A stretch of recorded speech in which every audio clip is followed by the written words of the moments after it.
ज्ञानतिमिरान्धस्य ज्ञानाञ्जनशलाकया चक्षुरुन्मिलितं येन तस्मै श्रीगुरवे नमः। श्रीचैतन्यमनोभीष्टं स्थापितं येन भूतले स्वयं रूपकदा मह्यं ददाति स्वपदान्तिकं। वन्देऽहं श्रीगुरु श्रीयुतपदकमलं श्रीगुरुन् वैष्णवांश्च श्रीरूपं साग्रजातं सहगण रघुनाथान्वितं तं सजीवं साद्वैतं सावधूतं परिजनसहितं कृष्णचैतन्यदेवं श्रीराधाकृष्णपादान् सहगण ललिता श्रीविशाखान्वितांश्च। हे कृष्ण करुणा सिन्धो दीनबन्धो जगत्पते गोपेश गोपिकान्त राधाकान्त नमोऽस्तु ते। तप्तकाञ्चन गौराङ्गी राधे वृन्दावनेश्वरी वृषभानुसुते देवी प्रणमामि हरिप्रिये। वाञ्छाकल्पतरुभ्यश्च कृपासिन्धुभ्य एव च पतितानां पावनेभ्यो वैष्णवेभ्यो नमो नमः। अनन्तकोटिवैष्णववृन्द की जय। नारायणं नमस्कृत्य नरं चैव नरोत्तमं देवीं सरस्वतीं व्यासं ततो जयमुदीरयेत्।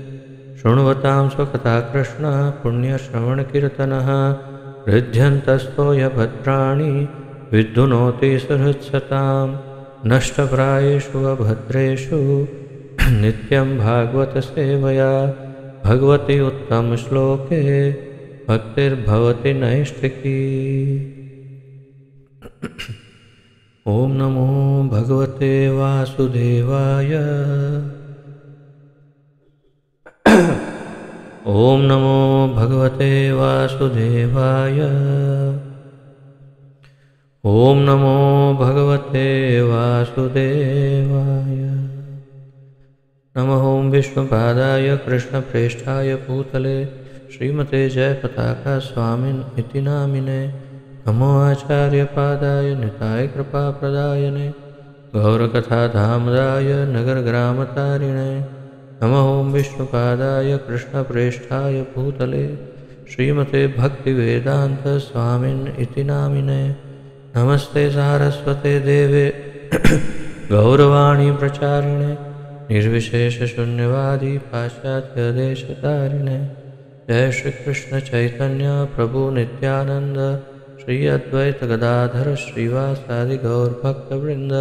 हरे कृष्ण कृष्ण कृष्ण हरे हरे हरे राम राम राम हरे हरे। हरे कृष्ण कृष्ण कृष्ण हरे हरे हरे राम राम राम हरे हरे। हरे कृष्ण कृष्ण कृष्ण हरे हरे हरे राम राम राम हरे हरे।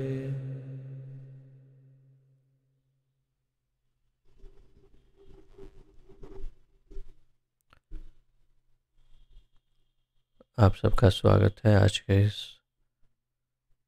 अत्यंत महत्वपूर्ण और सभी शास्त्रों में सर्वोपरि ऐसे शास्त्र के अध्ययन रूपी ज्ञान यज्ञ में, जिसके अंतर्गत हम श्रीमद् भागवत महापुराण का अध्ययन कर रहे हैं। इसका आलेखन हमारे इस्कॉन के संस्थापक आचार्य श्रीमद् अभय चरणारविंद भक्तिवेदांत स्वामी श्रील प्रभुपाद जी ने किया है। श्रील प्रभुपाद की जय। तो प्रथम स्कंद के 7वें अध्याय का अध्ययन हम कर रहे हैं, जिसमें हम अब ये पढ़ने वाले हैं कि कैसे श्री व्यासदेव ने श्री नारद मुनि के कहने पर श्रीमद् भागवत का आलेखन किया। तो आज 2 ही श्लोकों का अध्ययन होगा। वो इसलिए क्योंकि तीसरा श्लोक इसके पश्चात जो होगा वो अत्यंत महत्वपूर्ण और बहुत ही लंबा है। श्रील प्रभुपाद जी ने तथा अन्य आचार्यों ने लंबी टीका दी है और अत्यंत प्रचलित श्लोक है। आत्माराम श्लोक जिसे कहते हैं। तो इसलिए आज काफ़ी जल्दी हो जाएगा, 2 ही श्लोक करेंगे और इससे केवल इतने में ही श्रीमद् भागवत का आलेखन जो है उसका वर्णन आज ही आ जाएगा। तो आइए पुनरावर्तन करते हुए प्रारंभ करते हैं।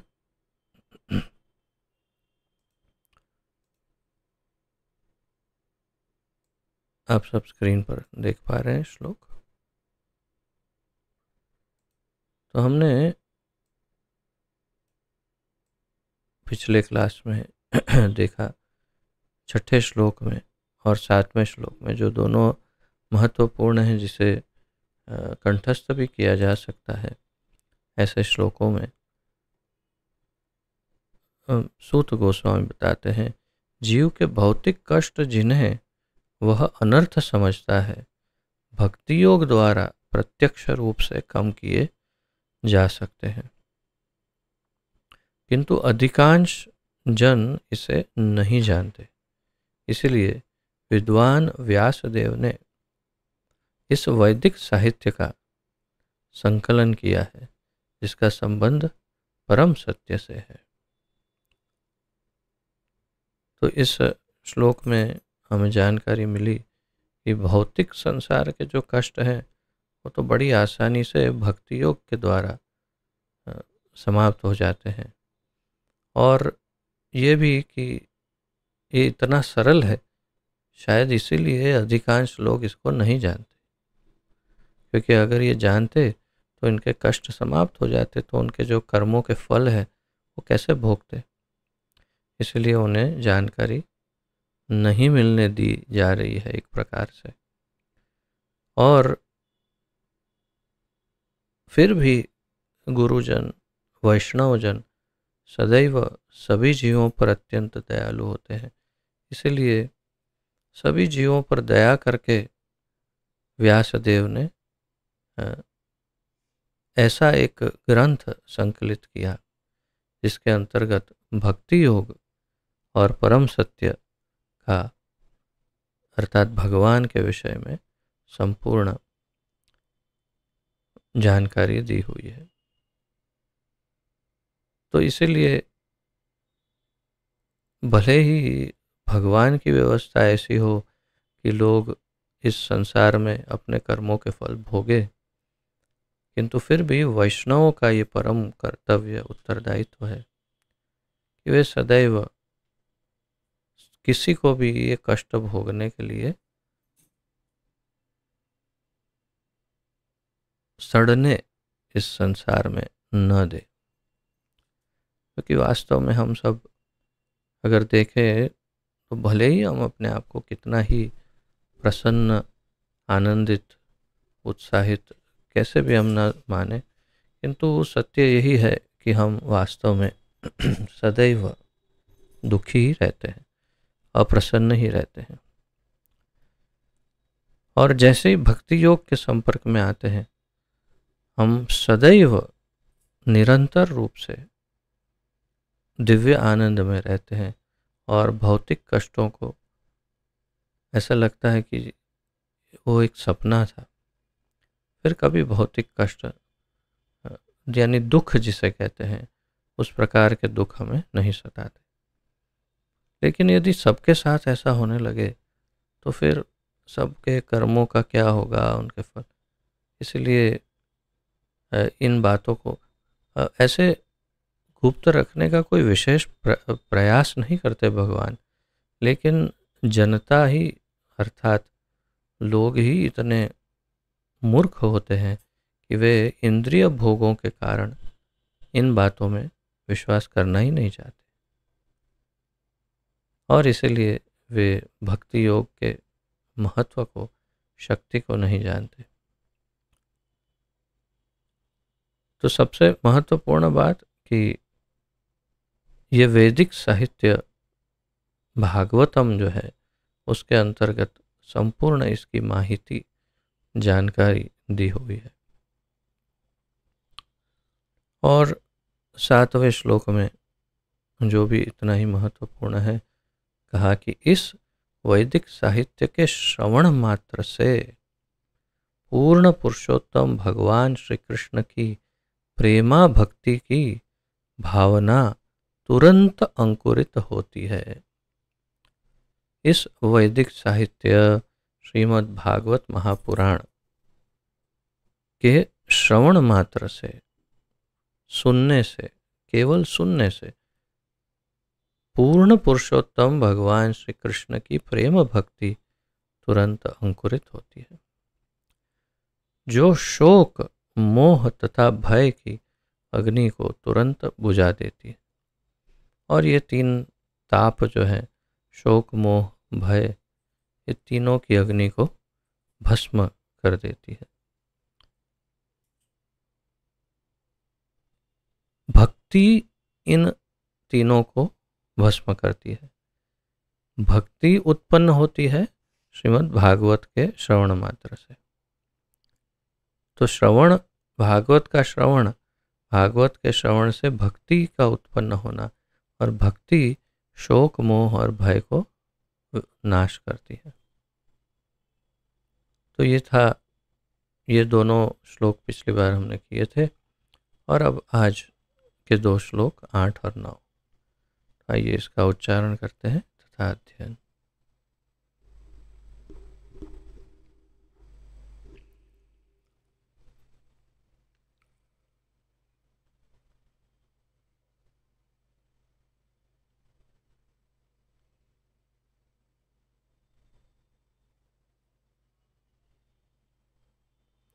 ससंहितां भागवतीं कृत्वानुक्रम्य चात्मजं शुकमध्यापयामास निवृत्तिनिरतं मुनिः।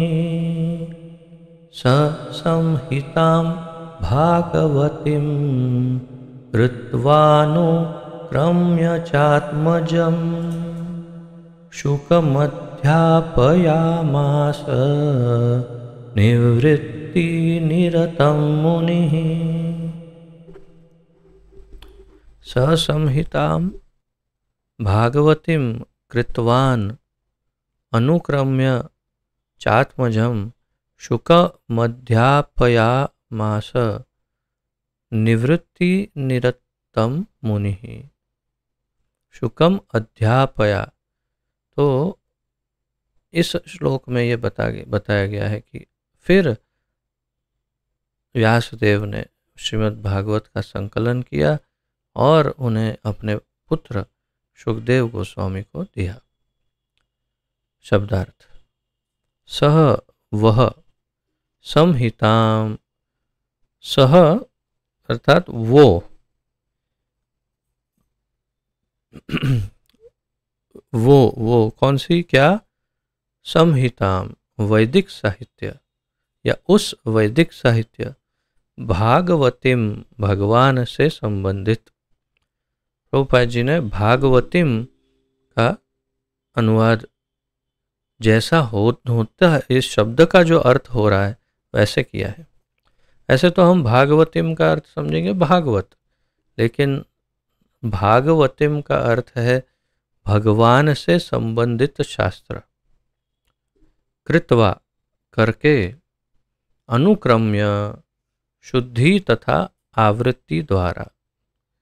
तो ये शब्द जो है अनुक्रम्य, ये बड़ा महत्वपूर्ण है।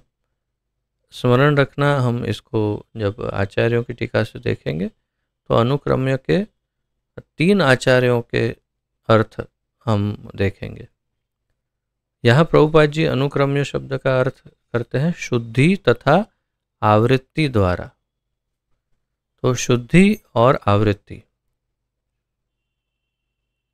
अर्थात प्रभुपाद जी ने वास्तव में, मैं सच कहूँ तो उन्होंने सभी आचार्यों के अर्थ को मिला करके लिख दिया है। ये पहली बार ऐसे देख रहा हूँ कि प्रभुपाद जी ने इनका भी और उनका भी, दोनों का मत मिलाया और 2 शब्द करके लिख दिया। तो एक आचार्य कहते हैं शुद्ध, अनुक्रम्य अर्थात शोधन, अर्थात उसमें शुद्धि करके फिर लिखा। और एक आचार्य कहते हैं उसे आवृत्तिबद्ध किया, अर्थात अनुक्रम में ऐसे ही लिख दिया था सब इधर उधर, लेकिन फिर उसको संकलित करके क्रम अनुसार उसे सेट किया और फिर लिखा। तो इससे मूल अर्थ इसका क्या निकल रहा है? कृत्वा अनुक्रम्य का अर्थ है कि पहले से श्रीमद् भागवत का आलेखन हो चुका था। जो हमने पहले भी इस बात की चर्चा की थी कि श्रीमद् भागवत का आलेखन पहले ही कर चुके थे व्यासदेव, किंतु क्रम अनुसार नहीं। कभी कुछ लिखा, कभी कुछ लिखा, कभी कोई लीला के विषय में, कभी कोई अवतार के विषय में, सब इधर उधर करके लिखकर तैयार था।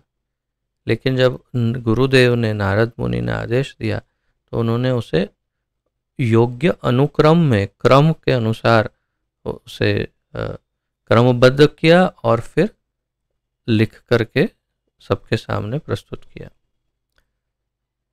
तो ये है अनुक्रम्य।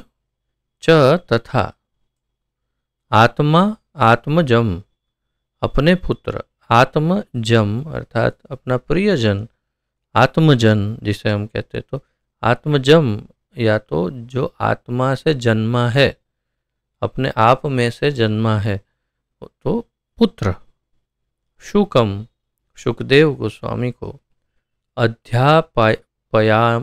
अध्यापयाम आस, पढ़ाया।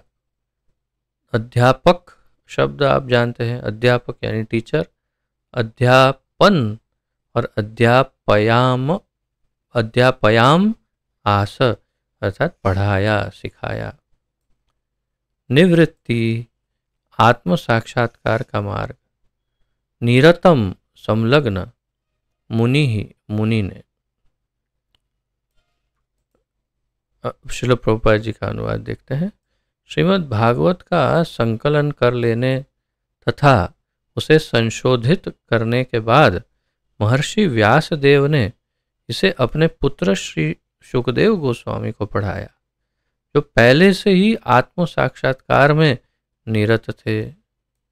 अब यहाँ पर आप देखेंगे कि दो बातें अलग अलग हैं। पहला एक हिस्सा ये है श्रीमद् भागवत का संकलन कर लेने तथा उसे संशोधित करने के बाद, तो और वो भी महर्षि व्यासदेव ने। तो यहाँ तक एक इसका वाक्य बनता है कि संकलन किया और संशोधित किया, इसे अपने पुत्र शुकदेव गोस्वामी को पढ़ाया। ये है, अब वास्तव में तीन हिस्से इसमें से निकल आएंगे। तो क्या किया? संकलन करके पुत्र शुकदेव गोस्वामी को पढ़ाया। और वो पुत्र कैसा था? जो पहले से ही आत्म साक्षात्कार में निरत था, अर्थात कि ये तो पहले से ही आत्म साक्षात्कारी थे, उनको ये सब की कोई जरूरत ही नहीं थी। वो तो आत्माराम थे, आत्माराम मुनि थे। बल्कि अगला श्लोक वही है कि शौनक ऋषि पूछते हैं, जो आत्माराम थे, आत्म साक्षात्कारी थे, उनको भला भागवत पढ़ने की क्या आवश्यकता पड़ गई? वो तो पहले ही आत्मा में रमण कर रहे थे और आत्माराम अर्थात मस्तराम थे, बहुत आनंद ले रहे थे अपने अंदर, ब्रह्मानंद, ब्रह्मानंद अर्थात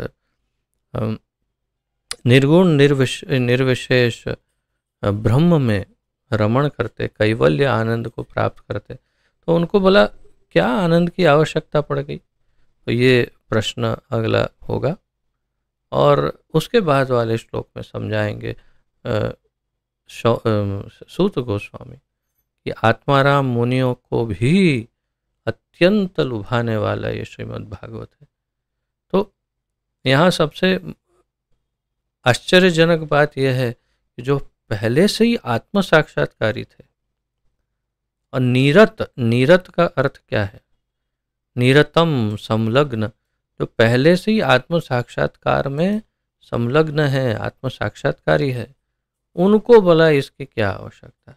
तो लेकिन फिर भी उनको, और हम तो जानते हैं इतिहास, क्योंकि इसकी पहले चर्चा कर चुके हैं, कि उनको बुला करके कैसे भी जंगल से खींच करके आकर्षित करके उनको पढ़ाया, और वो आ भी गए, खींचे चले आए। जब इसका केवल एक दो श्लोक सुने तो आकर्षित हो गए। तो ऐसा क्या है भागवत में? और जैसे मैंने कहा कि उसका संकलन किया और संशोधित किया। तो ये यहाँ पर ये नहीं लिखा, कहीं भी नहीं लिखा है कि व्यास देव ने नारद मुनि के कहने पर श्रीमद् भागवतम का आलेखन किया, लिखा, ऐसा नहीं लिखा है। क्यों? क्योंकि पहले ही लिख दी गई थी। अब तात्पर्य देखते हैं श्रील प्रभुपाद जी द्वारा।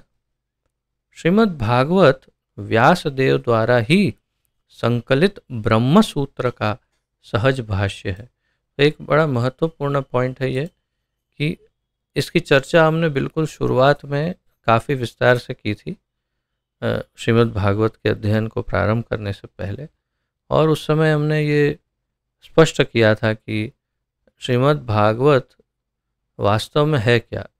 तो वेद हैं। वेदों का भाष्य जो है वो वेद किसने लिखे? व्यासदेव ने। व्यासदेव ने वेद लिखे, फिर उसको थोड़ा संक्षिप्त सारे वेदों को समझाने के लिए उस पर एक भाष्य लिखा, और वो है ब्रह्म सूत्र।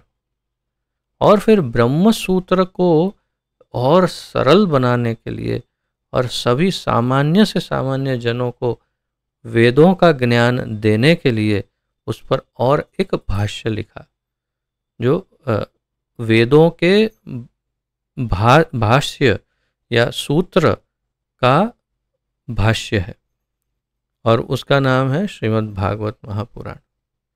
अर्थात श्रीमद् भागवत और कुछ नहीं बल्कि सभी वेदों का निचोड़ है, और इसीलिए वो सर्वोपरि शास्त्र माना जाता है। इसमें कोई दोहराई नहीं है। हमने इसके कई कई श्लोक हमारे सामने अब तक प्रस्तुत हुए हैं। इस कालांतर में हमने कई श्लोकों से सीखा कि श्रीमद् भागवत सर्वोपरि शास्त्र है और अमल पुराण है, अमलम पुराणम, और इसके अंदर कोई भी दोष नहीं है इस पुराण में। और श्री चैतन्य महाप्रभु द्वारा भी यही प्रमाणित है। इसका श्री चैतन्य मंजूषा नामक एक ग्रंथ है, जो ये भी श्रीमद् भागवत पर ही भाष्य है वास्तव में, चैतन्य मंजूषा। और उसके अंतर्गत एक बड़ा बहुत ही फेमस, बहुत ही प्रचलित श्लोक है, जो लगभग सभी गौड़ीय वैष्णवों के जबान पर ये श्लोक नाचता ही है, वो नृत्य करता है। ये श्लोक बहुत फेवरेट होता है सभी गौड़ीय वैष्णवों का। वो श्लोक, आराध्यो भगवान व्रजेश तनय तद्धाम वृंदावनम। फिर आराध्यो भगवान व्रजेश तनय तद्धाम वृंदावनम, रम्या काचिद उपासना व्रजवधु वर्गेण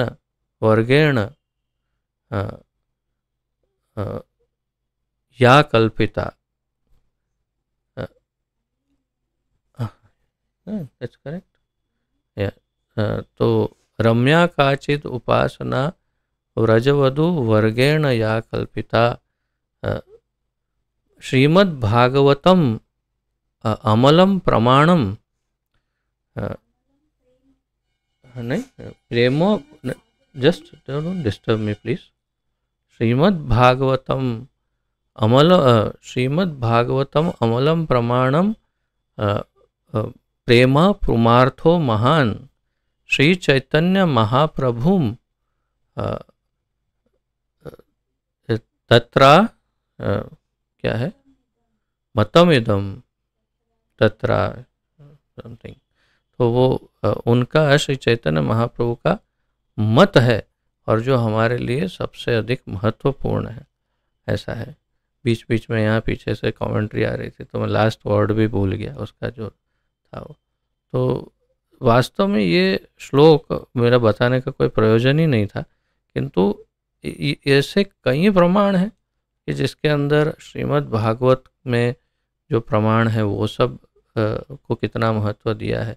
कृष्ण लीलाओं के विषय में श्रीमद् भागवत जो है वही सबसे श्रेष्ठ प्रमाण है, ऐसा इस श्लोक में कहा गया कि श्री कृष्ण की जो लीलाएं हैं वो सब जो है सर्वाधिक शुद्धतम है, और वो चैतन्य महाप्रभु प्रमाणित करते हैं श्रीमद् भागवत के आधार पर।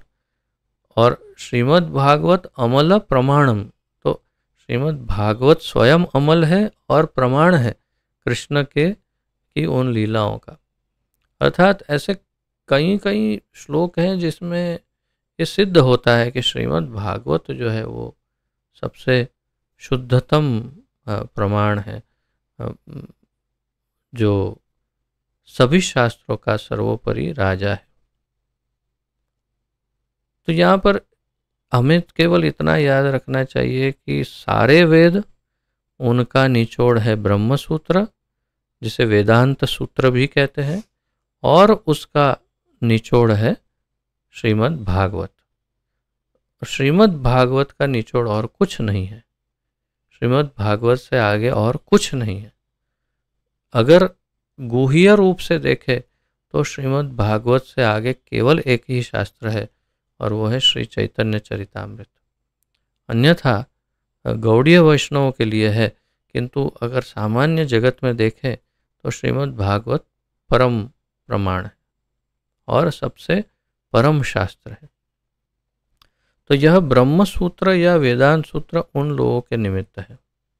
ब्रह्म सूत्र या वेदांत सूत्र उन लोगों के निमित्त है जो पहले से आत्म साक्षात्कार में निरत है।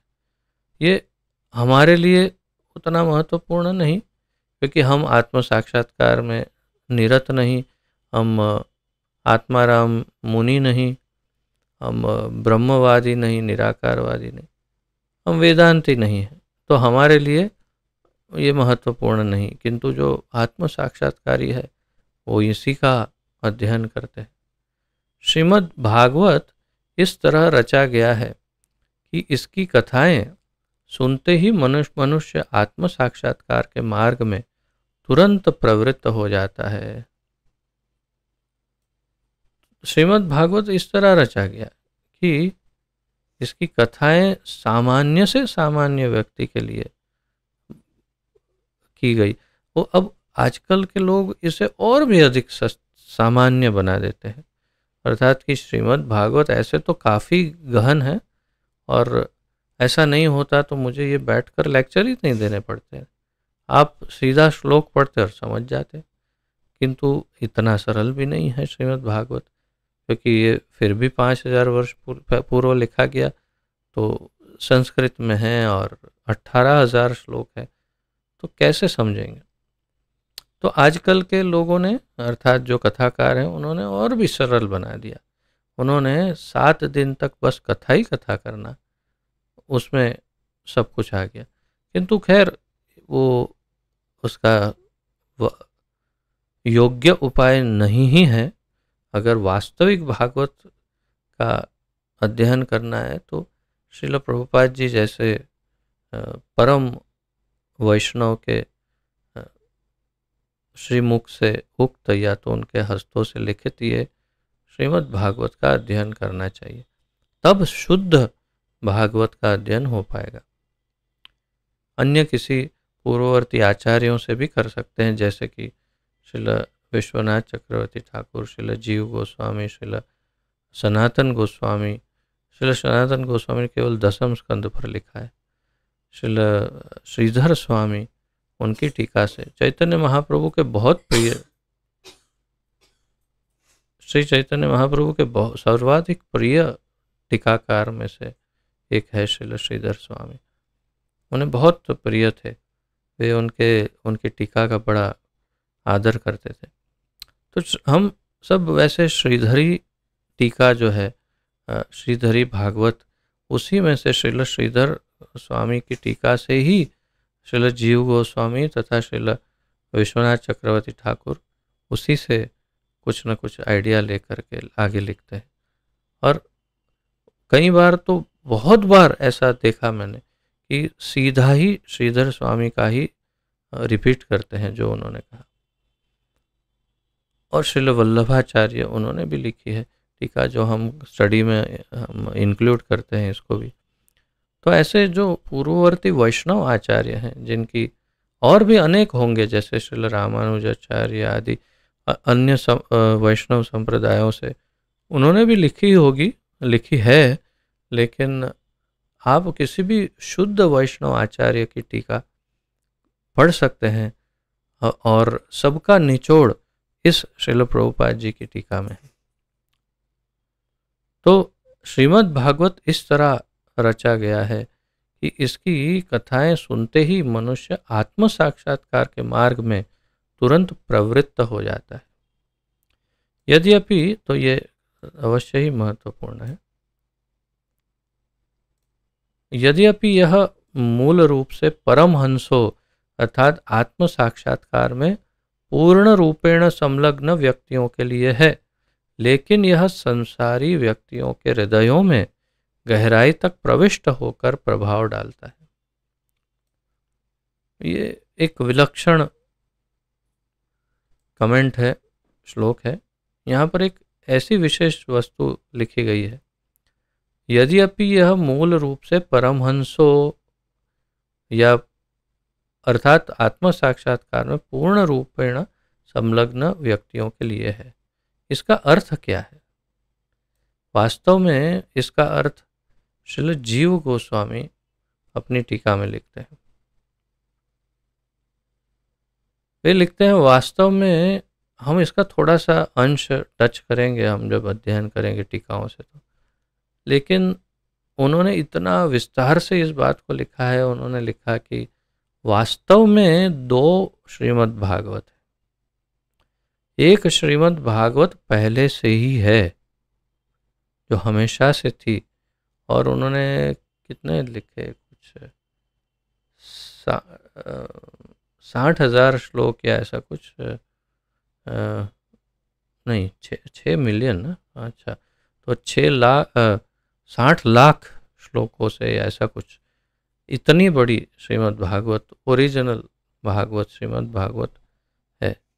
और फिर दूसरी श्रीमद् भागवत का आलेखन श्रील व्यासदेव ने 5000 वर्ष पूर्व किया, जो वास्तव में दूसरी भागवत है। मूल भागवत कौन सी, जो हमने एक बार वो कथा सुनी थी कि कैसे शुकदेव गोस्वामी का प्राकट्य हुआ, तो शिव जी पार्वती जी को जो सुना रहे थे वो मूल भागवत है। उसमें फिर वो शुकदेव जी का जो प्राकट्य है उसकी कथा हमने सुनी। तो तात्पर्य ये है कि वास्तव में दो भागवत में जो मूल भागवत है वो परमहंसों के लिए, आत्म साक्षात्कारी व्यक्तियों के लिए, लेकिन सांसारी व्यक्तियों के लिए जीव गोस्वामी के अनुसार ये दूसरी भागवत उसका अंश लेकर के लिखी गई है। सारे संसारी व्यक्ति इंद्रिय तृप्ति में लगे हुए हैं, लेकिन ऐसे लोग भी इस वैदिक साहित्य में अपने भव रोगों के निवारक उपचार पाते हैं। सारे संसारी व्यक्ति इंद्रिय तृप्ति में लगे हैं, वो तो आप देख ही सकते हैं। हम पहले अपने आप को और फिर दूसरों को देखें, केवल इंद्रिय भोग। लेकिन ऐसे लोग भी इस वैदिक साहित्य में अपने भव रोगों के निवारक उपचार पाते हैं। हमारा भव रोग है, क्या है हमारा भव रोग? ये प्रश्न है। हमारा भव रोग क्या है? हमारा भव रोग ये है कि हम जन्म लेते हैं, मृत्यु पाते हैं, जन्म लेते हैं, मृत्यु पाते हैं। जन्म मृत्यु जरा व्याधि, ये हमारा भव रोग है। और इस भव रोग से बचने के लिए कोई उपाय है? हाँ, है ना। अगर हम चाहें तो उपाय है, क्योंकि इंद्रिय तृप्ति में लगे रहेंगे तो भवरोग से बाहर निकलने की इच्छा नहीं होगी। मैं ऐसे लोगों से मेरा प्रत्यक्षीकरण हुआ है, अर्थात मैं व्यक्तिगत रूप से ऐसे लोगों को मिला हूँ जो लगभग सड़ ही रहे हैं। ऐसा समझो कि वो सड़ रहे हैं, जीवित क्यों है ऐसा लगता है, ऐसे सड़ते सड़ते जीते। ऐसे जीवन में भी उनको आध्यात्म में कोई इंटरेस्ट नहीं। उनको भगवान के विषय में कहो तो उन्हें भगवान में कोई रुचि नहीं।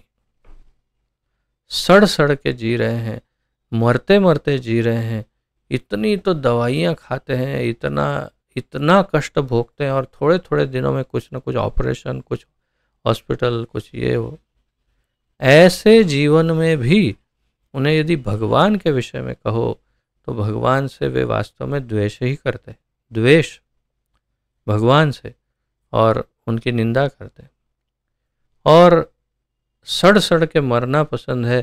फिर भी इंद्रिय भोग का जो रस है वो जाता नहीं, अंदर से बस लालसा है इंद्रियों को संतुष्ट करने की।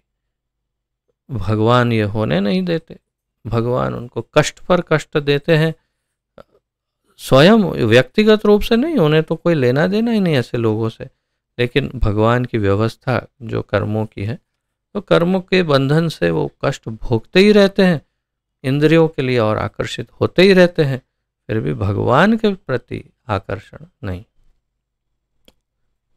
ऐसे महामूर्ख लोग, उनके लिए सुंदर सुंदर से 28 नरकों का निर्माण हुआ है, जो आगे भागवत में हम पढ़ेंगे बहुत डिटेल में, अगर वहां तक पहुंचे तो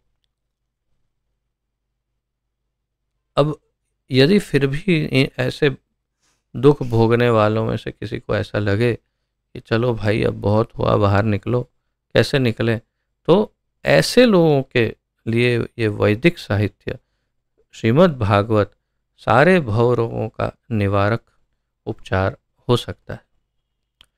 सुखदेव गोस्वामी अपने जन्म काल से ही मुक्त जीव थे, और उनके पिता ने उन्हें श्रीमद् भागवत पढ़ाया। संसारी विद्वानों में श्रीमद् भागवत के संकलन के काल को लेकर मतभेद है। तो अब प्रभुपाद जी श्रील जीव गोस्वामी का जो बहुत ही बृहद, बहुत बड़ा तात्पर्य है, उसका सार बता रहे हैं। श्रील जीव गोस्वामी वास्तव में उन्होंने जो भागवत पर टीका लिखी है उसका नाम है क्रम संदर्भ। इसके अतिरिक्त उन्होंने अनेक दूसरे संदर्भ लिखे हैं जो षट संदर्भ के नाम से, 6 संदर्भों के नाम से प्रख्यात है, कृष्ण संदर्भ, ये संदर्भ इत्यादि। तो उनमें से अनेक संदर्भों में उन्होंने भागवत पर भी काफ़ी कुछ लिखा है। तो श्रीमद् भागवत के इस श्लोक पर जो संदर्भों से उनकी टीका में हम अगर संकलन करें तो उन्होंने कम से कम 2-3-4 पन्नों तक इस विषय पर लिखा है, केवल इस विषय पर। किस विषय पर? सांसारी विद्वानों में श्रीमद् भागवत के संकलन के काल को लेकर मतभेद है। कब वास्तव में श्रीमद् भागवत का आलेखन कब हुआ, उसका संकलन कब किया गया? तो सबसे पहला उत्तर ये आता है कि श्रील व्यासदेव को नारद मुनि ने कहा कि अब आपने सारे वेद लिख दिए, सारे पुराण लिख दिए, सब लिख दिया, उपनिषद सब हो गया, ब्रह्मसूत्र हो गया, अभी भी आपको शांति नहीं हुई, तो अब आप श्रीमद् भागवत लिखिए। परंतु ये भी तो यहाँ लिखा है कि व्यासदेव ने संकलन किया, अर्थात कि पहले ही लिख दिया था। तो उन्होंने कब लिखा था? दूसरा चर्चा का विषय यह है कि 18 पुराण हैं, उसमें से एक भागवत है या नहीं है, ये दूसरा चर्चा का विषय है। तो ये सारे जो मुख्य चर्चा के विषय हैं, जो बहुत बड़े डाउट है, उन इतने महत्वपूर्ण और बहुत बड़े डाउट को श्रील जीव गोस्वामी ने 3-4 पन्नों में इसके अनेक प्रमाण प्रस्तुत करके सॉल्व किया है। अगर किसी को इस बात पर बहुत गहरी रुचि हो तो वे उनके संदर्भों से पढ़ सकते हैं, या हमें कह सकते हैं, हम उनको अंग्रेजी में है मेरे पास, वो सब हम उनको भेज सकते हैं। तो संसारी विद्वानों में श्रीमद् भागवत के संकलन के काल, समय को लेकर मतभेद है। अब प्रभुपाद जी क्या कहते हैं देखते हैं। तथापि श्रीमद् भागवत के मूल पाठ से यह निश्चित है कि इसका संकलन राजा परीक्षित के तिरोधान के पूर्व और भगवान कृष्ण के प्रयाण के पश्चात हुआ था। तो जैसे मैंने कहा, श्रील जीव गोस्वामी के संपूर्ण आलेखन का उन्होंने निचोड़ 2 लाइन में दे दिया। उन्होंने कहा अगर सीधा सीधा उसका उत्तर जानना है तो श्रीमद् भागवत का संकलन कब हुआ, आलेखन नहीं। आलेखन बहुत पहले हो गया, लेकिन संकलन भगवान कृष्ण के जाने के बाद। तो प्रथम स्कंद के 3 अध्याय के 43वें श्लोक में 1343 में कृष्णे स्वधामोपगते धर्म ज्ञानादिभिः सह कलौ नष्ट दृशामेश पुराणार्को धुनोदितः। तो ये जो श्लोक है उसके अंतर्गत स्पष्ट हो जाता है कृष्णे स्वधाम उपगते, अर्थात कृष्ण के जाने के बाद, और ये पुराणार्को धुनोदितः, उसके बाद ये पुराण उदित हुआ, अर्थात कृष्ण के जाने के बाद। और दूसरा परीक्षित के जाने के पहले। तो क्यों तभी तो परीक्षित को सुनने में आया। परीक्षित ने सुनी भागवत फिर ही तो गए वो। तो इसलिए सुखदेव गोस्वामी ने उनको सुनाया, उससे पहले सुखदेव गोस्वामी ने स्वयं सुना। तो परीक्षित के जाने से पहले और कृष्ण के जाने के बाद ये उसकी अवधि है जब इसका संकलन हो चुका होगा। लेकिन आलेखन उससे बहुत पहले हो गया होगा। ये सब चर्चा श्रील प्रभुपाद जी शायद इतना डिटेल में नहीं करते, लेकिन जीव गोस्वामी ने बहुत डिटेल में लिखा है कि आलेखन कैसे हुआ, कब हुआ, और तभी वे बताते हैं कि 2 भागवत है, वो तभी बताते हैं। जब राजा परीक्षित भारतवर्ष के सम्राट के रूप में राज्य कर रहे थे, तब उन्होंने मूर्तिमंत कली को दंडित किया। तो ये वही बात है कि जब कली को दंड दिया, वो सब कथा आगे आएगी। तो आगे इसी अध्याय में आ जाएगी वो सब कथा, और जिसमें हमें बताया जाएगा कि कली को रोका उन्होंने और उनको दंडित किया, और फिर कली ने उनसे रहने के लिए स्थान मांगा। तो उन्होंने अभ्यर्थितः तथा तदा तस्मै स्थानानि कलये ददौ द्यूतं पानं स्त्रियः शूना तत्रा क्या है, तत्राधर्म चतुर्विधः, तत्र अधर्म चतुर्विधः।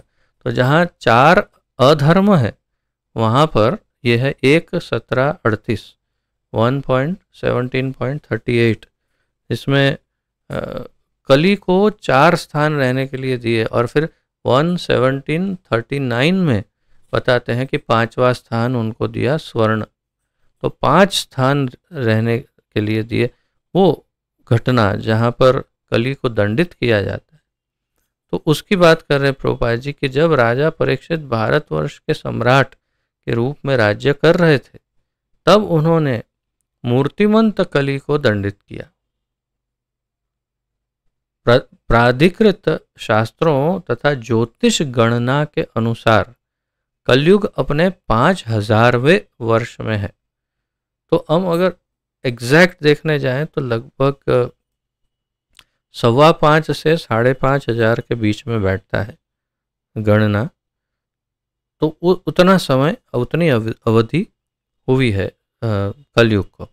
इसमें 4,32,000 वर्ष है। तो अर्थात लगभग ऐसा समझो कि 4,27,000 वर्ष और बाकी है कलयुग के। तो उतने पहले, अर्थात लगभग 5,000 वर्ष पूर्व श्रीमद् भागवत लिखा, संकलित किया हुआ होगा। अतः श्रीमद् भागवत कम से कम 5,000 वर्ष पूर्व संकलित हुआ था। श्रील प्रभुपाद जी का ये मत है। तो ये पूरा प्रमाण प्रस्तुत कर रहे हैं श्रील प्रभुपाद जी, ये सब मैं जैसे बता रहा हूँ वास्तव में उन्होंने श्रील जीव गोस्वामी से ही लिया है। महाभारत का संकलन श्रीमद् भागवत के पूर्व हो चुका था और सारे पुराण महाभारत के पूर्व संकलित हो चुके थे। ये एक अन्य चर्चा का विषय है जिस पर श्रील जीव गोस्वामी बहुत ये उनकी चर्चा में यही विस्तार है। तीन वस्तु, तीन अभिप्राय है जिसके विषय में वे लिखते हैं। एक तो मैं आपको बताता हूँ, महाभारत कब लिखा गया उसका ही चर्चा, 18 पुराण और श्रीमद् भागवत के बीच का विवाद कि 18 पुराण में श्रीमद् भागवत है या 18 पुराण और श्रीमद् भागवत है, इसके विवाद के विषय में। और महाभारत पहले लिखा गया, श्रीमद् भागवत पहले लिखा गया, और या फिर 18 पुराण पहले लिखे गए, इनमें से क्या पहले लिखा गया और कब क्या प्रस्तुत हुआ, ये सारे चर्चाओं के विषय को बड़े, वही मैंने जैसे बताया, बहुत ही बड़े विस्तार के साथ श्रील जीव गोस्वामी ने अपने संदर्भों में लिखा है। उसी का सार प्रभुपाद जी दे रहे हैं कि महाभारत का संकलन भागवत के पूर्व हो चुका था और सारे पुराण महाभारत के पूर्व संकलित हो चुके थे। तो इसका तो यह अर्थ हुआ कि 18 पुराण पहले संकलित हो चुके थे, या फिर ये कहिए कि 17 पुराण, क्योंकि कुछ आचार्यों का मत है, जैसे श्रील विश्वनाथ चक्रवर्ती कहते हैं 18 पुराण में ही भागवत आ जाता है, तो फिर 17 पुराण पहले लिखे और 18वां पुराण सबसे अंत में लिखा गया। इसमें बहुत अधिक डीप में जाने की हमें आवश्यकता है नहीं, जितना आचार्य कह रहे हैं उतना सुन लेते हैं श्रील प्रभुपाद जी। यह है विभिन्न वैदिक ग्रंथों के संकलन काल का एक आंकलन या आकलन। श्रीमद् भागवत की रूपरेखा श्री नारद के निर्देश अनुसार पहले ही तैयार हो चुकी थी। श्रीमद् भागवत निवृत्ति मार्ग पर अग्रसर होने का विज्ञान है। अर्थात सबसे पहले इसमें अब पिछली 3 पॉइंट में तीनों पॉइंट अलग है, इसमें ये पॉइंट थोड़ा सा विचार करने योग्य है। श्रीमद् भागवत की रूपरेखा श्री नारद के निर्देश अनुसार पहले ही तैयार हो चुकी थी। इसका क्या अर्थ हो सकता है, इसलिए मैं इसको ब्लू में मार्क कर रहा हूँ। इसका अर्थ गुह्य रूप से यह है कि पहले से ही नारद मुनि ने कहा अब करो इसका संकलन, उससे भी पहले नारद मुनि के संकेतों से उन्होंने तैयार पहले ही कर दिया था। बल्कि श्रील जीव गोस्वामी के अनुसार देखें तो श्रीमद् भागवत का आलेखन अलग अलग खंडों में, अलग अलग विभागों में बहुत ही पहले से, बल्कि पुराणों के लिखने से पहले से भी तैयार हो चुका था कुछ कुछ। ऐसा जीव गोस्वामी एक जगह पर बताते कि कुछ कुछ भाग तो पहले से ही लिखना आरंभ हो गया था, और जब नारद मुनि ने निर्देश किया तुरंत ही संकलन करके प्रस्तुत कर दिया। उसका क्रमबद्ध, अनुक्रमे, वो शब्द महत्वपूर्ण, उसको अनुक्रम में ढाल करके उसे प्रस्तुत किया श्रीमद् भागवत के रूप में। श्रीमद् भागवत निवृत्ति मार्ग पर अग्रसर होने का विज्ञान है। ये भी एक अलग पॉइंट है जिसका अर्थ अलग है। निवृत्ति मार्ग को समझने के लिए वास्तव में कई लोग समझ नहीं पाते, सोचते निवृत्ति मार्ग अर्थात रिटायरमेंट, निवृत्ति अर्थात रिटायरमेंट, रिटायर हो गए। निवृत्ति मार्ग अर्थात भौतिक संसार से रिटायरमेंट, भौतिक आसक्तियों से, इंद्रिय भोग से, सुख भोग से, दुख सुख की इस जंजाल, इस साइकिल से, इस चक्र से मुक्ति, निवृत्ति, आसक्ति से, मोह से निवृत्ति। नारद ने प्रवृत्ति मार्ग का तिरस्कार किया था। श्री नारद जी ने प्रवृत्ति मार्ग का तिरस्कार किया और निवृत्ति मार्ग को अपनाया। निवृत्ति मार्ग अर्थात भक्ति योग। और भक्ति योग का अर्थ ये नहीं कि सब छोड़ करके बैठ गए, बल्कि सबसे अधिक सक्रिय रहने का मार्ग है भक्ति मार्ग। लेकिन फिर भी उसे क्यों निवृत्ति मार्ग कहा जाता है? निवृत्त होना इस सांसारिक माया जाल से। तो ये बात है। यह मार्ग समस्त बद्ध जीवों की स्वाभाविक प्रवृत्ति है और निवृत्ति प्रवृत्ति मार्ग जो है वो सभी बद्ध जीवों की स्वाभाविक प्रवृत्ति है। जो तो हम इन दोनों पॉइंट को एक साथ लेते हैं और मार्क करते हैं ताकि समझ में आए। नारद मुनि प्रवृत्ति मार्ग का तिरस्कार करते हैं, तो मैं इसको अलग से हाईलाइट कर लेता हूँ। और यह मार्ग जो है वो समस्त बद्ध जीवों का स्वाभाविक प्रवृत्ति है। अर्थात प्रवृत्ति मार्ग में सभी जीव रहते हैं, प्रवृत्त रहते हैं, एक्टिव रहते हैं, बिजी रहते हैं। आपको देखना है तो कोलकाता में जाओ, बॉम्बे में जाओ, दिल्ली, बॉम्बे में लोकल ट्रेनों में देखो, कोलकाता के रोडों में, बॉम्बे के रोडों में देखो, आपको प्रवृत्ति मार्ग किसको कहते हैं समझ में आ जाए। ऐसे भागते यहाँ से वहाँ, यहाँ से वहाँ, यहाँ से वहाँ, यहाँ से वहाँ, बस, और एक दिन मृत्यु और जीवन समाप्त। निवृत्ति लेना ही नहीं चाहते, अर्थात कि इस जीवन चक्र से मुक्त ही नहीं होना चाहते। इसे कहते हैं प्रवृत्ति मार्ग। तो सभी बद्ध जीव इस प्रवृत्ति मार्ग में ही है।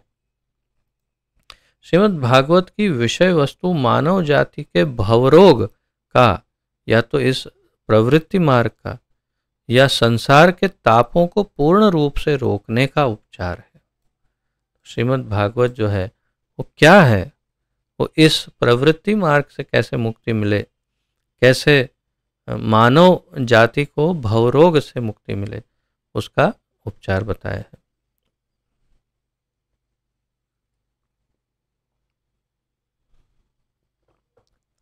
तो ये बड़ा महत्वपूर्ण है। अब सभी आचार्यों के मत अनुसार देखते हैं। विशेष रूप से श्रील विश्वनाथ चक्रवर्ती कहते हैं, मेन पॉइंट्स बता रहा हूँ। एक तो ये कहते हैं कि पिताजी ने जिस प्रेम का अनुभव किया वही पुत्र शुकदेव को दिया। पिता ने कौन से प्रेम? भगवत प्रेम, कृष्ण प्रेम, भगवान के प्रेम का अनुभव किया भागवत के द्वारा, और वही प्रेम उन्होंने अपने पुत्र को दिया। ऐसा अर्थात श्रीमद् भागवत के रूप में। फिर अनुक्रम्य जो शब्द है उस पर मैंने जैसे आपको बताया, तो हमारे श्री विश्वनाथ चक्रवर्ती ठाकुर कहते हैं, श्री नारद मुनि के कहने पर पहले लिखा हुआ अनुक्रमित करके श्रीमद् भागवत के रूप में प्रस्तुत किया। तो नारद मुनि के कहने पर लिखा हुआ, तो ये स्पष्ट हो गया। यहाँ पर श्रील विश्वनाथ चक्रवर्ती ठाकुर इस बात को स्पष्ट करते हैं कि पहले से ही लिख दिया था, और फिर उन्हें फिर से जब दोबारा नारद मुनि ने कहा कि हाँ अब इसको प्रस्तुत करिए, तो उसे अनुक्रमित किया और फिर उसे प्रस्तुत किया श्रीमद् भागवत के रूप में। फिर श्रील जीव गोस्वामी भी बिल्कुल यही बात कर रहे हैं जो रिपीट की है श्रील विश्वनाथ चक्रवर्ती ठाकुर ने, क्योंकि श्रील जीव गोस्वामी पहले हैं, तो उनकी बात को यहाँ श्रील विश्वनाथ चक्रवर्ती ने रिपीट किया है। और श्रील श्रीधर स्वामी कहते हैं अनुक्रम्य अर्थात शोधन करके। अनुक्रम्य का अर्थ अनुक्रमिक रूप से अनुक्रमण, जिसे कहते हैं इंडेक्सिंग, अर्थात पहला कौन सा फिर दूसरा कौन सा फिर तीसरा, वो नहीं, उसका अनुक्रम्य का अर्थ बताते हैं कि केवल 2 शब्दों का उन्होंने टीका में 2 शब्द लिखे हैं केवल, श्रील श्रीधर स्वामी ने, और संस्कृत में, और उन्होंने इतना ही लिखा है 2 शब्द संस्कृत में कि अनुक्रम्य का अर्थ है शोधन करना, अर्थात इसमें जो भूल है, कुछ इसमें गलतियां, कुछ उसको सुधार करके अच्छी तरह से साफ सुथरे ढंग से प्रस्तुत करना। ये एक दृष्टिकोण है, इसलिए प्रभुपाद जी ने दोनों दृष्टिकोणों को लिखा।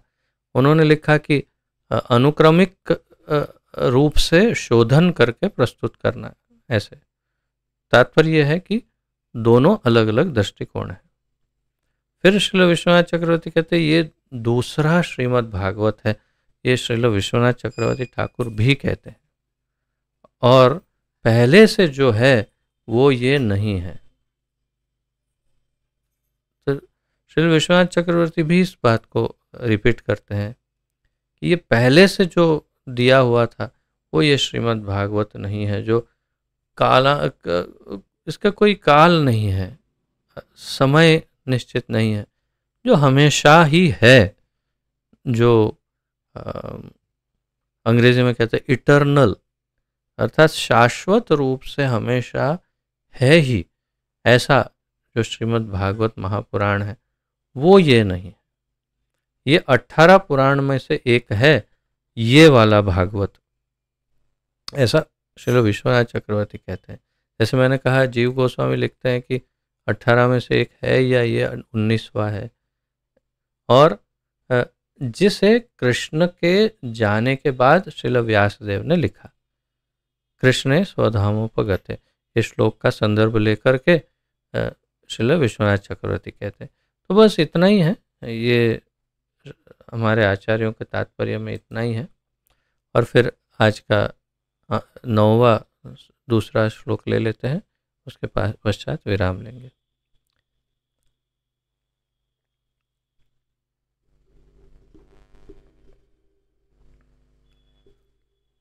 शौनक उवाच स वै निवृत्तिनिरतः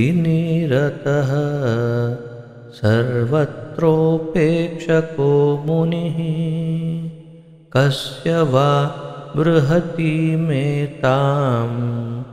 आत्मा रामः समभ्यसात्। शौनक उवाच स वै निवृत्तिनिरतः सर्वत्रोपेक्षको मुनिः कस्य वा बृहतीमेताम् आत्मा रामः समभ्यसात्। शौनक उवाच स वै निवृत्तिनिरतः सर्वत्रोपेक्षको मुनिः कस्य वा बृहतीमेताम् आत्मा रामः समभ्यसत्।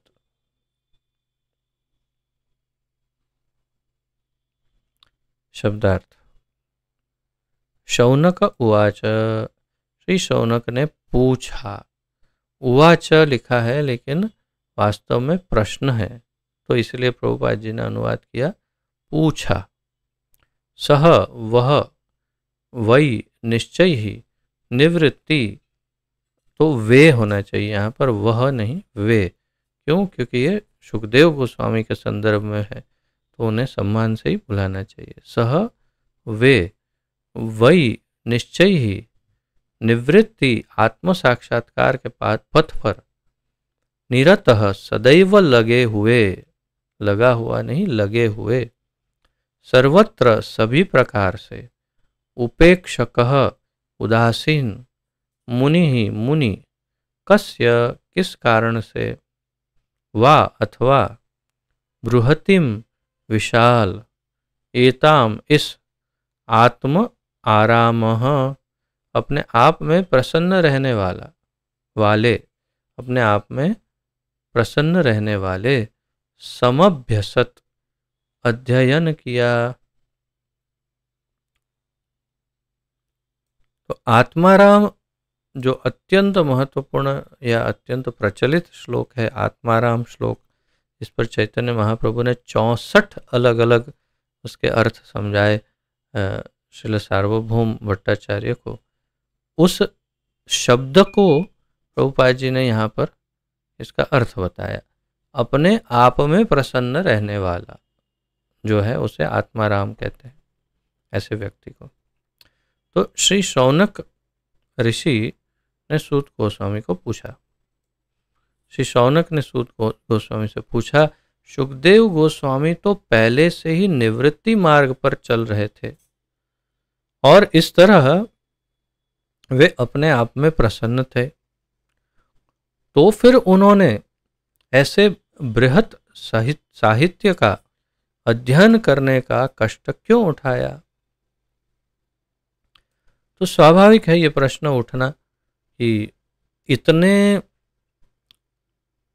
जो सिद्ध पुरुष है, आत्म साक्षात्कारी है, जो अपने आप में प्रसन्न भी रहते हैं कैवल्य आनंद के कारण, ब्रह्मानंद के कारण, तो ऐसे ब्रह्मानंद में रमने वाले ऐसे महापुरुष, आत्म साक्षात्कारी सिद्ध पुरुष को इतने बड़े श्रीमद् भागवत का अध्ययन करने का कष्ट क्यों उठाना पड़ा या क्यों उठाया?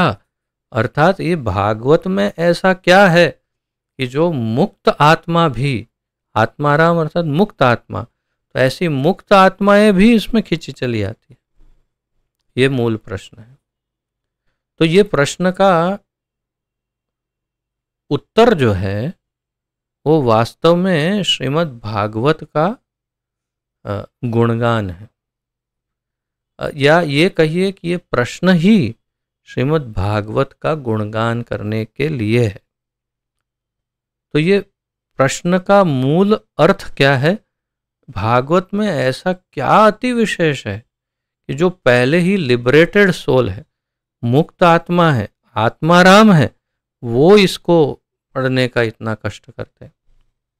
तो जैसे मैंने कहा, अगले श्लोक में इसे स्पष्ट किया जाएगा, जिसका हम कल विस्तार से अध्ययन करेंगे।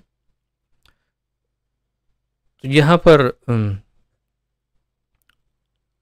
इसका तात्पर्य श्रील प्रभुपाद जी देते हैं, सामान्य लोगों के लिए जीवन की चरम सिद्धि भौतिक कार्यकलापों को बंद करके आत्म साक्षात्कार के पथ, निवृत्ति मार्ग पर स्थिर होने में है। सामान्य लोगों के लिए अगर कोई कहे कि भाई आप इस भौतिक संसार से अब उब गए, तो हाँ उब गए, तो अब क्या करना चाहेंगे? वे आत्म साक्षात्कार। कैसे? तो निवृत्ति मार्ग पर चलेंगे। अच्छा, निवृत्ति मार्ग अर्थात ब्रह्मानंद में लीन हो जाएंगे और मोक्ष प्राप्त करेंगे।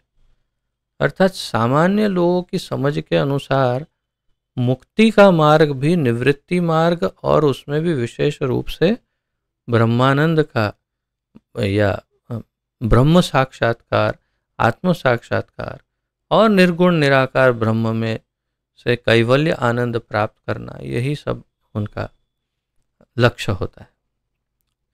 जो लोग इंद्रिय भोग में सुख पाते हैं या जो भौतिक शारीरिक कल्याण के कार्य में स्थिर हैं, वे कर्मी कहलाते हैं। कर्मी किसे कहते हैं? ये इस शब्द का यहाँ प्रभुपाद जी ने अर्थ दिया, वे कर्मी कहलाते हैं। तो इसे हम थोड़ा विशेष मार्क करते हैं। कर्मी किसको कहते हैं? ये शब्द इस्कॉन में बहुत ही ज़्यादा प्रचलित है। दो ही शब्द, ये भक्त है और ये कर्मी है। हम सब अपने आप को भक्त कहते हैं, और जितने लोग इस्कॉन में नहीं हैं हम उन्हें कर्मी कहते हैं। सावधान रहना चाहिए, क्योंकि ऐसा नहीं होता। इस्कॉन के अंतर्गत बहुत सारे कर्मी भक्त का ड्रेस पहनकर घुसे हुए हैं और अपनी इंद्रियों का भोग कर रहे हैं, क्योंकि बहुत ही बड़ा है इस्कॉन, बहुत बड़ा, पूरे वैश्विक स्तर पर है, लाखों भक्त हैं, इसीलिए ऐसा है। दोष संस्था में नहीं है, लोगों ने इसका गैर फायदा उठाया है। और भौतिक संसार में कर्मी लगने वाले पैंट शर्ट पहने हुए या ऐसा परिधान किए हुए लोग अत्यंत शुद्ध भक्त हो सकते हैं। इसलिए हमें कभी इन शब्दों का बहुत ही लूज उपयोग नहीं करना चाहिए, सावधान रह कर के उपयोग करना चाहिए। कर्मी वो लोग होते हैं जो इंद्रिय भोग में डूबे हुए होते हैं, उन्हें कर्मी कहते हैं। ऐसे हजारों तथा लाखों कर्मियों में से कोई एक कर्मी आत्म साक्षात्कार द्वारा आत्माराम बन पाता है, और उनमें से कोई एक आत्माराम बन पाता है। ये नहीं कहा कि भक्त बन पाता है, आत्माराम। जैसे भगवान भगवद गीता में भी कहते हैं, मनुष्याणाम सहस्रेषु कश्चिद यतति सिद्धये। मनुष्याणाम सहस्रेषु कश्चिद यतति सिद्धये। तो हजारों मनुष्यों में से कोई एक सिद्धि की तरफ आगे बढ़ता है। यतत कश्चिद यतति सिद्धये यतताम अपि सिद्धानाम कश्चिन माम वेत्ति तत्वतः। और ऐसे हजारों लाखों सिद्धों में से कोई एक मैं जैसा हूं वैसे मुझे जान पाता है। अर्थात करोड़ों में से कोई एक भक्त बनता है और भगवान को यथारूप में जान पाता है। तो ये आत्माराम से नेक्स्ट स्टेज की बात है जो मैंने अभी कही, वो भगवान को जानना। लेकिन जो सिद्धि की तरफ आगे बढ़ता है उसमें से कोई आत्माराम बन सकते हैं, अर्थात वो हजारों में से एक। आत्मा का अर्थ है स्व तथा आराम का अर्थ है सुख पाना। तो आत्माराम शब्द का संधि विग्रह करके प्रभुपाद जी समझा रहे हैं आत्मा आराम, आत्म आराम। आत्मा में आराम पाता है, जो सुख पाता है। और इसका एक और अर्थ निकाला जा सकता है, आत्मा राम। तो आत्मा में रमण जो करता है उसे भी आत्माराम कहा जा सकता है, किंतु हम आचार्यों के मत को ही प्रधान मानेंगे। इसलिए प्रभुपाद कहते हैं आत्मा आराम अर्थात आत्मा में सुख पाता है। प्रत्येक व्यक्ति उच्चतम सुख की खोज में लगा रहता है, लेकिन इस सुख का मानदंड व्यक्ति व्यक्ति के साथ अलग अलग हो सकता है। प्रत्येक व्यक्ति सुख की उच्चतम, सबसे ज़्यादा, सबसे बड़े सुख की खोज में लगा रहता है। तो सभी सुख ढूंढते हैं, लेकिन कौन सा सबसे बड़ा, सबसे उच्चतम। लेकिन इस सुख का मानदंड सभी का अलग होता है। जरूरी नहीं है कि मेरे लिए जो सर्वोच्च सुख है वो इनके लिए हो, इनके लिए हो, इनके लिए, सबके लिए अलग अलग सुख होते हैं, हो सकते हैं, मानदंड अलग हो सकते हैं। इसलिए हम ये कभी नहीं कह सकते कि मेरे लिए जो सर्वोच्च सुख है वो सबके लिए है। लेकिन ये सत्य है कि जो सर्वोच्च सुख है वो सभी के लिए होना चाहिए। जो वास्तव में सर्वोच्च सुख है वो सभी के लिए होना चाहिए, होता नहीं है। वो व्यक्ति के चॉइस के अनुसार, उसके चयन के अनुसार। लेकिन सर्वोच्च सुख है भगवान की सेवा में। अतएव कर्मियों द्वारा भोगा गया आदर्श सुख आत्मारामों के आदर्श सुख से भिन्न होता है। और इसलिए सांसारिक लोगों द्वारा जो सुख, क्षमा करिएगा,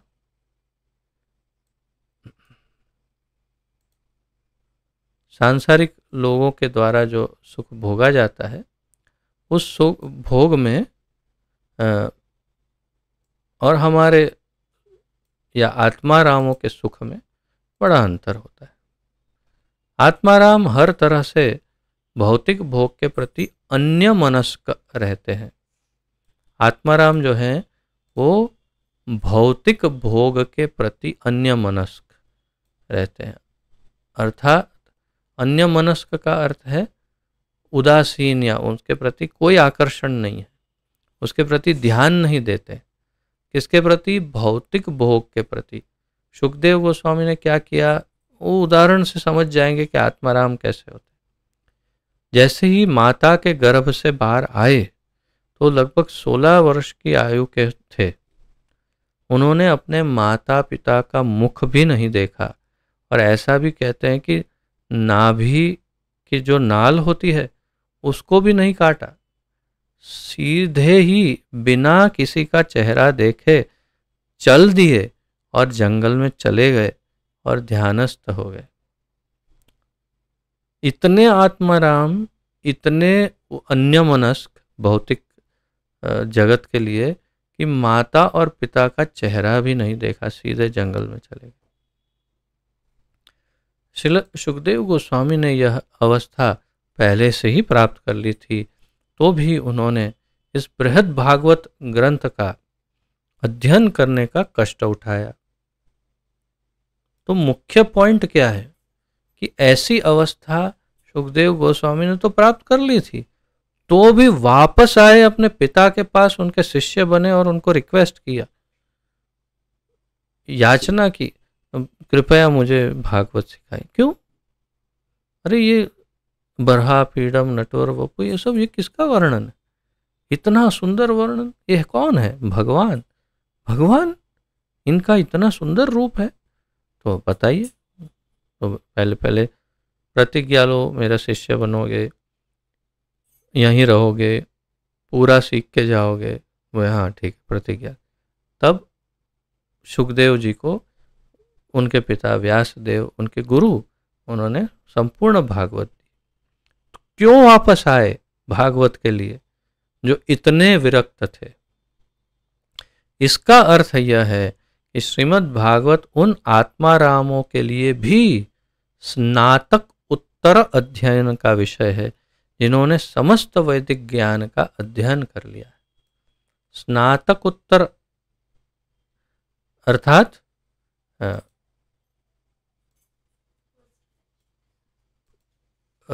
ग्रेजुएट, आप जानते हैं, और ग्रेजुएशन के बाद होता है पोस्ट ग्रेजुएशन। तो पोस्ट ग्रेजुएशन अर्थात मास्टर्स डिग्री, जैसे बैचलर डिग्री, फिर master degree, MA, MH, MA क्या कहते हैं, एमए, एमएससी, फिर एमकॉम आदि। तो एम वाली डिग्री, मास्टर्स डिग्री, जैसे डॉक्टरी में भी होता है एमएस, मास्टर ऑफ सर्जरी। इस स्नातक उत्तर, तो स्नातक उत्तर जो शब्द है वो महत्वपूर्ण है। और ये क्या है स्नातक उत्तर? ये है श्रीमद् भागवत। तो अगर कोई आत्माराम हुआ है तो मतलब उसने बीए, बीकॉम, बीएससी ऐसा कुछ किया है। लेकिन अगर वो उससे भी आगे जाना चाहता है तो उसे श्रीमद् भागवत का अध्ययन करना होगा। ये है इसका सार। बस, तो आज केवल इतना ही है अध्ययन। और जैसे मैंने कहा, अब देखिए अगला जो श्लोक है, आत्मारामश्च मुनयः मुनयः, ये जो श्लोक है अत्यंत महत्वपूर्ण, अत्यंत प्रचलित, और श्रीमन चैतन्य महाप्रभु द्वारा इसका तात्पर्य दिया था 64 अलग अलग प्रकार से, तो उसका सार श्रील प्रभुपाद जी ने यहाँ पर प्रस्तुत किया है, जो हम देख सकते हैं। एक एक शब्द का अर्थ समझाया है। इसका हमने अल्प अध्ययन पहले भी किया था शुरुआत में भूमिका के दौरान। तो ये आज का अध्ययन विषय था।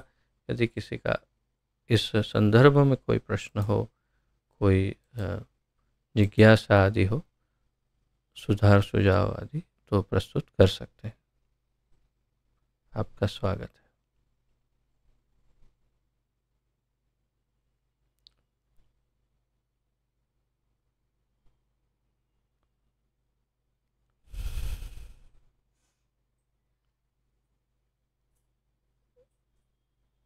तो कल का श्लोक बड़ा महत्वपूर्ण होने वाला है, उसमें अधिक समय निकालेंगे हम। कल आप अवश्य पधारिएगा और समय पर। कल महाद्वादशी भी है।